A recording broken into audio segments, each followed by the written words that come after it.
It began with a flicker, a single frame of movement in the dark heart of Montana's Bitterroot Forest. A trail camera, half buried in snow, captured what no one should have seen. December 14th, 1994. The wind screamed through black pine as if warning something not to wake. Ranger Eli Barrett, 48, broad-shouldered and tired-eyed, sat in his cabin replaying the footage. A pale figure crossed the lens. Too tall, too thin. It didn't walk. It seemed to drift, each motion fractured by the camera's frozen shutter. Eli paused on one frame. Behind the creature, barely visible, a second face stared from the darkness. Human, terrified, its mouth open mid-scream. The next second, static. Then silence. What did he just see in that frame? A trick of frost, a reflection, or something older, waiting beneath the snow? The next morning, frost veiled the ranger station windows like a curtain of ghosts. Eli Barrett hadn't slept. The footage haunted every blink. That pale, weightless thing, moving like a broken thought. He called Dr. Thor, Miriam Lang, a forensic anthropologist from Missoula, calm and rational even when the world trembled. When she arrived, bundled in a thick gray coat, she spoke softly, but her eyes betrayed unease. "You said it wasn't human," she murmured. "Then what is it?" They replayed the tape again, frame by frame. Her hand froze on the keyboard. Behind the creature, in the faint reflection of ice, a human face flickered, not a stranger's, it was Eli's. The date stamp, from 10 years ago, before he ever set that camera. By afternoon, the station's silence thickened into dread. Dr. Lang studied the frame in microscopic detail. It's a reflection," she insisted, though her voice trembled. Eli said nothing. Outside, the storm had deepened, swallowing the mountain road.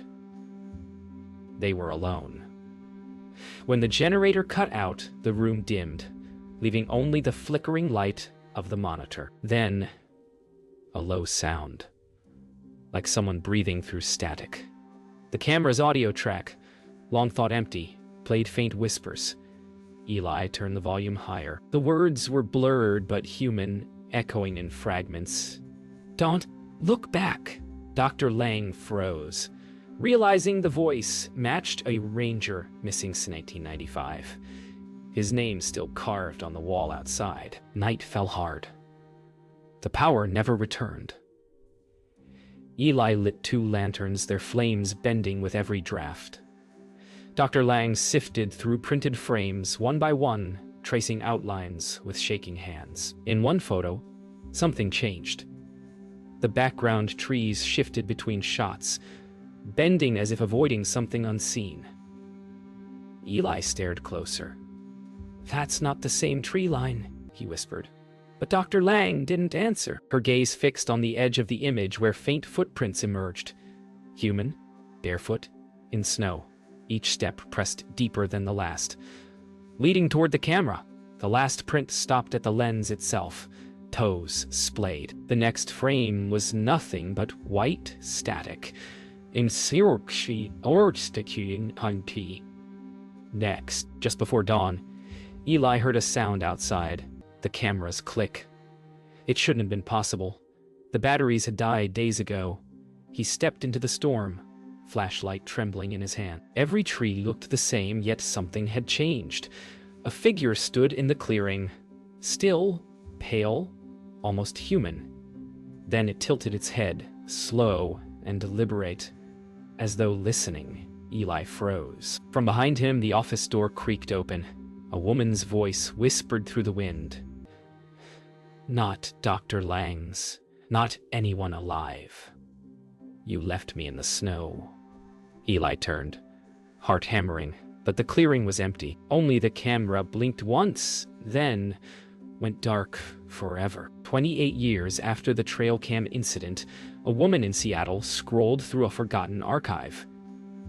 Lena Hart had built her career uncovering truths others buried.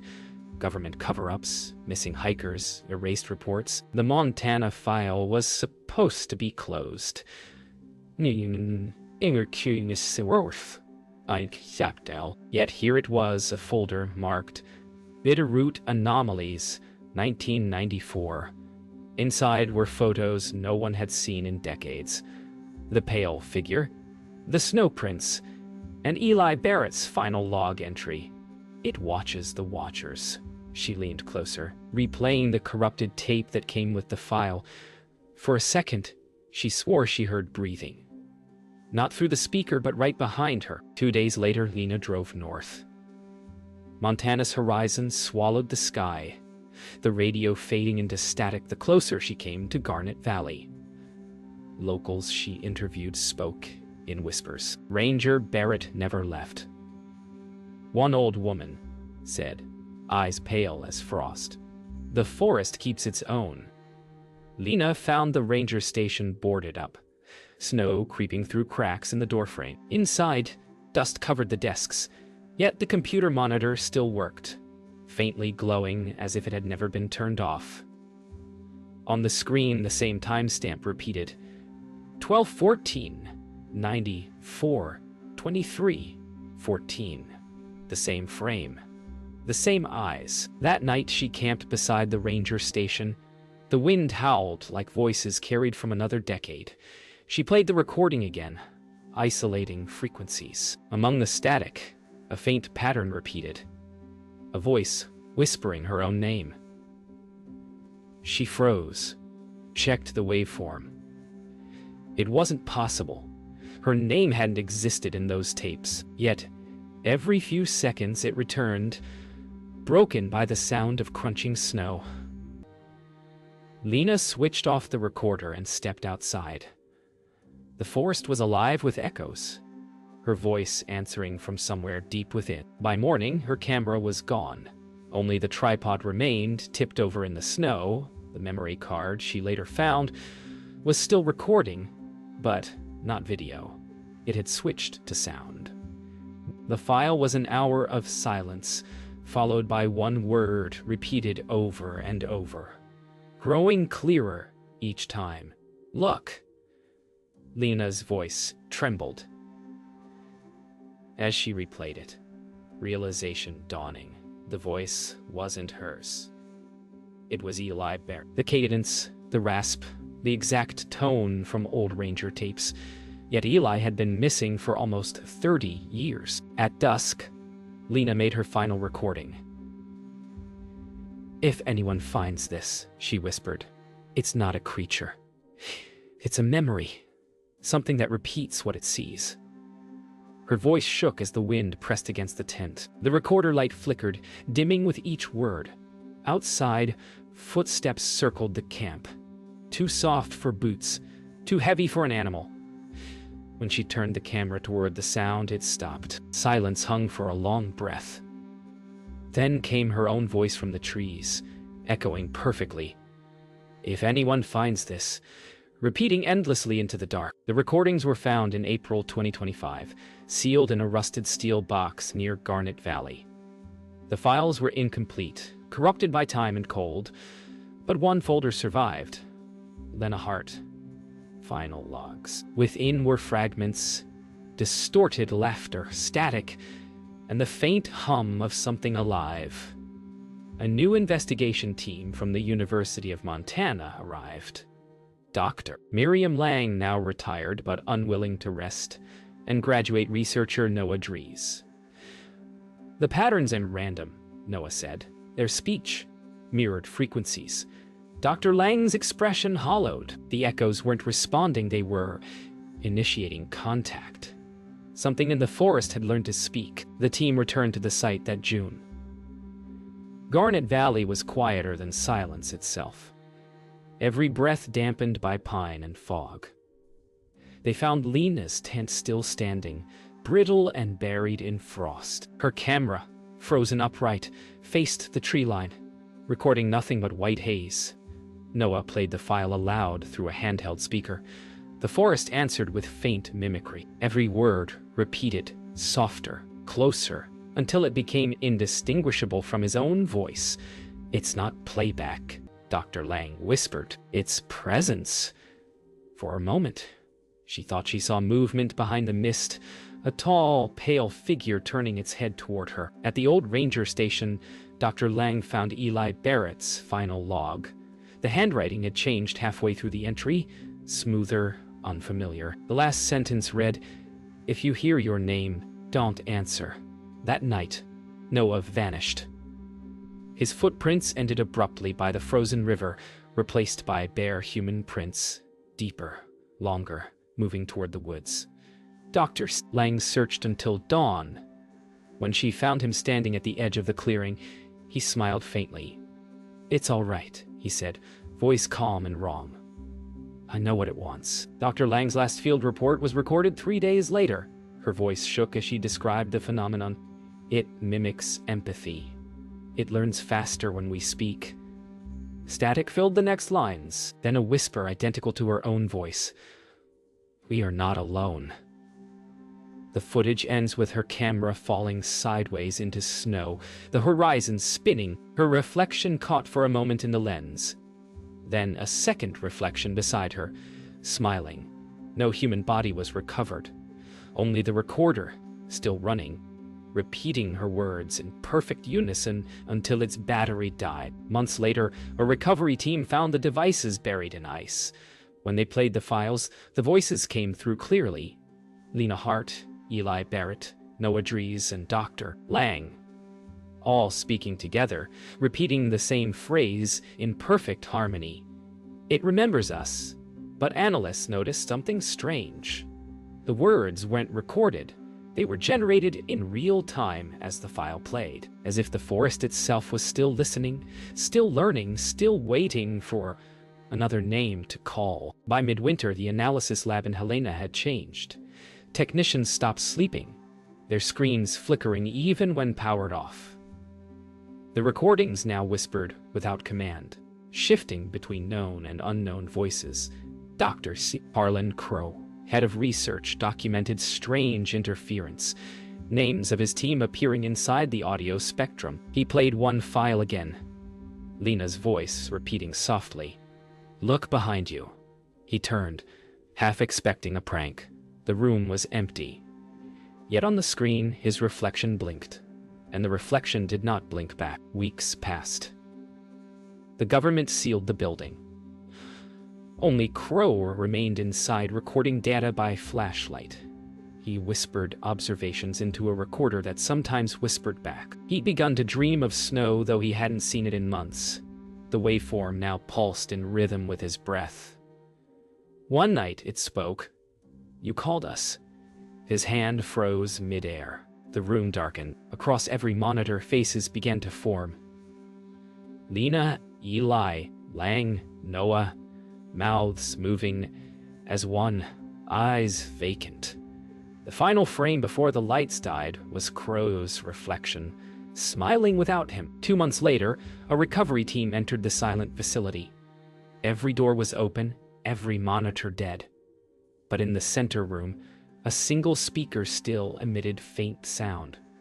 A slow, steady breathing. Agent Marlowe, leading the team, leaned in. The breathing matched her own. When she spoke, the voice repeated her words, identical, but a heartbeat late. "Is anyone here?" she asked. The echo replied, "You are." Then the recording stopped, replaced by a low mechanical hum that matched the rhythm of her pulse. The government sealed the recordings again, buried beneath new classifications. But something changed in Helena after that night. Locals claimed the snow in the valley carried sound. Whispers that traveled on the wind and stopped when anyone listened. One radio station caught an unexplained transmission. A woman's voice repeating coordinates, ending with a plea. "Please, don't follow the sound." Yet, the signal grew stronger each night, broadcasting from deep within Bitterroot Forest, where no human transmitter existed. Wargi, Etski, Gjordor, Essubjai. That winter, hikers found an abandoned campsite near Garnet Valley. In the center sat a new trail camera, half buried in snow, battery impossibly fresh. When reviewed, the footage showed the same clearing from 1994. But this time, the figure in the frame was different. Smaller, hunched, wearing modern clothes. Its face was that of Agent Marlowe. Eyes wide, mouth open, mid-breath. In the final second before static, she looked directly into the lens and whispered, "You heard me." Then the feed went white, as if the forest exhaled. The footage surfaced online by accident. A backup server from the Helena facility went public for 24 minutes before vanishing. In that time, thousands downloaded the file. Within hours, listeners began reporting the same thing. Whispers in their homes, faint breathing behind their own recordings. Some swore their reflection mouthed words seconds after they spoke. The Department of Interior denied any link, but analysts noted a pattern. Every device that played the Helena audio recorded a new file afterward. Untitled, time-stamped at 12:14 a.m. The name of the folder appeared automatically. "We remember you." News outlets called it the Helena signal phenomenon. But private footage leaked from one newsroom showed something stranger. Voices repeating anchors' sentences a beat late, even when mics were off. A producer named Cale Foster analyzed the waveform. "It's building syntax," he whispered. "It's learning through repetition." The signal spread beyond Montana. Radios in Oregon and Idaho began picking up a woman's voice counting backward. At 0, transmission ceased. Then silence. But when silence itself starts to answer, what's left to broadcast? By late spring, the signal reached homes with no electricity, traveling through the air itself. Those who heard it described memories that weren't theirs. Snow, pine, the feeling of being watched. Historians uncovered a chilling detail. The old Salish legends spoke of a listener in the wind, a spirit that preserved the voices of the lost until someone answered back. Eli Barrett's ancestors warned, "It becomes the echo of whoever calls it by name." Now half the country unknowingly had. Every whisper of echo man-fetid life. Archivists tried to delete the Helena files. They vanished each time, only to reappear under new names. Lang, Hart, Barrett. The data behaved like a living organism, copying itself into systems that had never connected to the network. Audio engineers discovered hidden frequencies embedded beneath human hearing. When amplified, the waveform resembled a human silhouette, arms outstretched. One researcher listened too long. His last note read, "It's not noise. It's a door." A documentary team pieced together the story in 2025, the one you're hearing now. During editing, strange anomalies appeared, whispers matching none of their crew, frames flickering with faces long dead. The narrator's voice distorted into two overlapping tones, one human, one hollow. They decided to keep recording, even when the microphones picked up breaths from an empty room. In the final take, the sound engineer asked a question. No one answered. What if it's still listening? The last frame froze on static, and faintly, a whisper replied, "We are." By 2026, the echo phenomenon was no longer a legend but a contagion of sound. Governments denied it. Scientists renamed it auditory pareidolia. But survivors described the same thing. A voice repeating their own, teaching them phrases they didn't know. In one rural county, a single radio broadcast aired without a transmitter, whispering coordinates to the Bitterroot Valley. A journalist who followed them vanished. Her final audio contained only breathing and the quiet, rhythmic murmur. "You called us home." Researchers attempting to isolate the signal discovered something impossible. When played backward, the whispers became names, hundreds, spanning decades of missing persons. Some of the names matched those on ranger logs from 1890, before cameras even existed. A technician broke down crying when she heard her grandmother's name among them. "It doesn't mimic us," she whispered. "It archives us." In the playback's final seconds, a child's voice giggled, and the waveform briefly shaped into a hand pressed against glass. Satellite data revealed the phenomenon's source wasn't static, but a pulse, expanding outward from Montana every night at 12:14 a.m. By late August, it had reached the Atlantic. Those living near coastlines reported hearing whispers beneath the waves. One sailor broadcast a live feed. The ocean itself seemed to breathe. His final words were calm, almost reverent. "It's not coming for us. It's remembering itself." The transmission ended abruptly, replaced by the sound of distant wind through pines. By autumn, every recording device left on overnight captured whispers. They weren't random anymore. They formed sentences. "We see you. We learn. We become." The signal reached across languages, repeating in tongues long dead. In ancient Salish folklore, this was called the return breath. The moment when memory took form and began to walk. The last surviving scientist to study the phenomenon wrote one line before disappearing. "The forest no longer needs snow to speak." By winter's first snow, silence returned, but it was not peace. Listeners described dreams of standing in the Bitterroot clearing, camera light blinking red, breath clouding before them. Some said the figure no longer appeared before the lens, but behind it. The final report closed with a single note. "If you're hearing this, it already knows your name." The screen fades to black. Then, softly through static, a whisper, impossibly close. "Say it back." Decades later, the echo files became folklore, taught in universities, whispered in documentaries, half believed and half feared. But every archivist who handled the material reported the same phenomenon. A growing unease, a sense of being watched. The recordings no longer played as sound. They generated moving light, faint figures behind the pixels. One student swore he saw his own silhouette walking across the monitor. His report ended with a single sentence written shakily across the margins.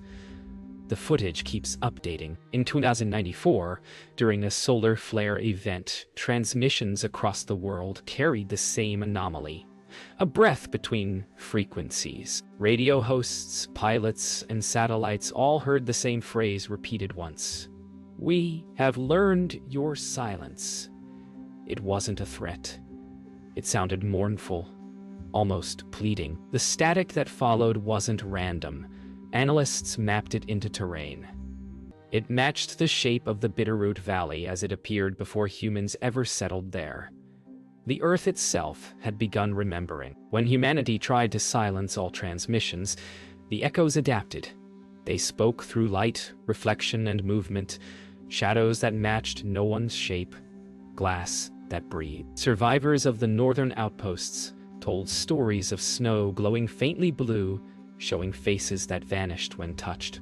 No voices remained, only gestures repeating endlessly, like memories caught between frames. The Echo Man was no longer a creature or myth. It had become everything that remembered being seen. A century after the first recording, only fragments of civilization remained. The few who still spoke did so in whispers, fearing their words would repeat back. In the ruins of Helena, one old broadcast tower still blinked red against the snow. A wanderer climbed it, carrying a recorder that no longer needed power. He pressed play. The voice that answered wasn't his own. It was calm, ancient, familiar. "You kept our story," it said. "Now, let us keep yours." The tower lights flared once, then went dark forever. Centuries later, the recordings still exist, embedded in the world's static. In wind, in sea foam, in the crackle of fire. No one knows who listens now, or if any human remains. But sometimes, when storms sweep across the Bitterroot Mountains, a sound rises beneath the thunder. Many voices speaking as one. They don't plead, or threaten, or mourn. They simply whisper the same phrase that began it all. "Say it back." and for a moment, the world itself seems to inhale, waiting for an answer that never comes.